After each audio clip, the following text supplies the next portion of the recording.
Your Honor, the defense calls George Higginbotham. Were you once employed by the U.S. Department of Justice? Yes, I was. And when was that?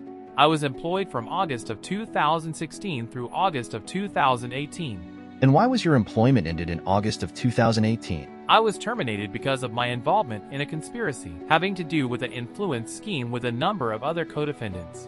Aside from discussing travel arrangements, have you ever spoken with any of the lawyers on Mr. Gua's defense team prior to your testimony? No, all communications were through my own counsel. Now, Mr. Higginbotham, have you ever pleaded guilty to a crime? Yes, I have. And what crime did you plead guilty to? Conspiracy to make a false statement or false statements to a bank, 1 count. And when did you plead guilty to that conspiracy count? November of 2018. Were you working as a lawyer for the DOJ at the time of your conduct that resulted in the guilty plea? Yes, I was. And sir, with whom did you conspire? Pras Michel as well as Elliot Broidy. And I believe Nikki Lum Davis were the co-conspirators as well as Joe Lowe. And who is Elliot Broidy? Elliot Broidy was an influential figure in the Republican Party. And who was Mr. Pras Michel? Pras Michel was my client at the time. He was an entertainer, rapper, musician. And I met him through my work in the music industry. And who is Joe Lowe?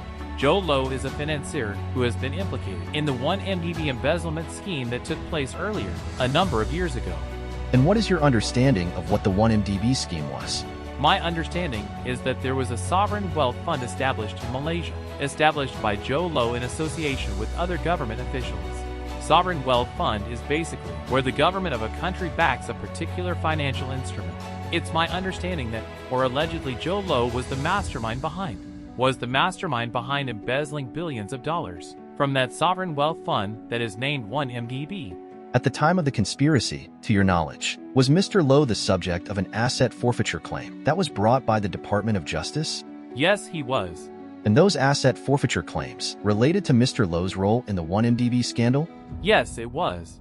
Did you ever meet Joe Lowe? I did meet Mr. Joe Lowe in Macau, somewhere around the time frame of September of 2017. When did you join the conspiracy to which you've pleaded guilty, approximately month and year? I was first approached about Mr. Michel assisting Joe Lowe.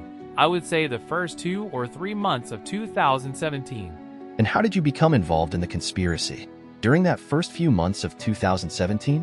My relationship with Mr. Michel went back a number of years, probably to early 2002, 2003, and I had represented him on a number of matters. He approached me and asked me whether or not I knew someone that might be able to assist in a matter that was in front of DOJ. And then I came to find out that it was the Joe Lowe forfeiture matter. And what did Mr. Michel discuss with you about the Joe Lowe matter? He said that there was this forfeiture matter, which is a civil matter in front of DOJ, and that Joe Lowe was in need of an attorney that had not only legal gravitas, but also, I would say, influence within the government, because he felt that part of the resolution of the matter would be somewhat political, and someone with political connection might be able to assist in resolving the 1MDB matter. Was someone else, not an attorney, ultimately brought? Yes. Who is that? Mr. Michel was able to gain an introduction to Elliot Broidy through Nikki Lum Davis, and Elliot Broidy was willing to assist in this matter. And Elliot Broidy, you testified before, was someone of reputed influence in Republican politics? I believe he was a large Republican bundler in terms of election funds. And what administration did Mr. Broidy purportedly have influence with? The Republicans. And what year is this again? This is 2017? This is 2017.